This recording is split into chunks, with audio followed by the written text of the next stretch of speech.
ఒక సాధారణ అన్నం వంటకం ప్రపంచ రికార్డ్ సృష్టించిందని మీకు తెలుసా? ఒడిశా రాష్ట్రంలో చేసే పొఖలో అనే వంటకం ఇప్పుడు గిన్నిస్ వరల్డ్ రికార్డ్స్‌కి వెళ్ళింది.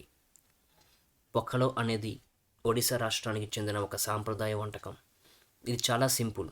ఉడికించిన అన్నాన్ని నీళ్ళల్లో నానబెట్టి కొద్దిగా ఫెర్మెంటేషన్ అయ్యేలా చేస్తారు. ఇది వేసవి కాలంలో ఈ వంటకం అక్కడ చాలా ప్రసిద్ధి. ఎందుకంటే ఇది శరీరానికి చల్లగా ఉంచుతుంది. ఇది సాధారణంగా పెరుగు, పచ్చడి, వేపుడు కూరలు లేదా చేపలతో కలిపి తింటారు.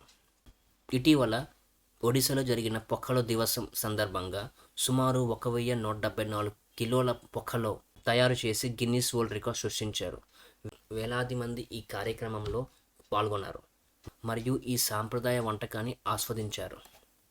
హెల్త్ బెనిఫిట్స్: పొఖలో తినడం వల్ల కొన్ని ఆరోగ్య ప్రయోజనాలు కూడా ఉన్నాయి. శరీరాన్ని చల్లగా ఉంచుతుంది, జీర్ణక్రియకు సహాయం చేస్తుంది.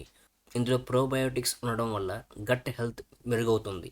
అందుకే గ్రామంలో ఇప్పటికీ చాలామంది వేసవి కాలంలో దీన్నే తింటారు. ఒడిశాలో ప్రసిద్ధి చెందిన ఈ పొఖలో మన ఆంధ్రప్రదేశ్లో కూడా చద్దన్నం లాగా ఉంటుంది. మీరు ఎప్పుడైనా ఇలా నానబెట్టి అన్నం తిన్నారా? కామెంట్స్లో చెప్పండి.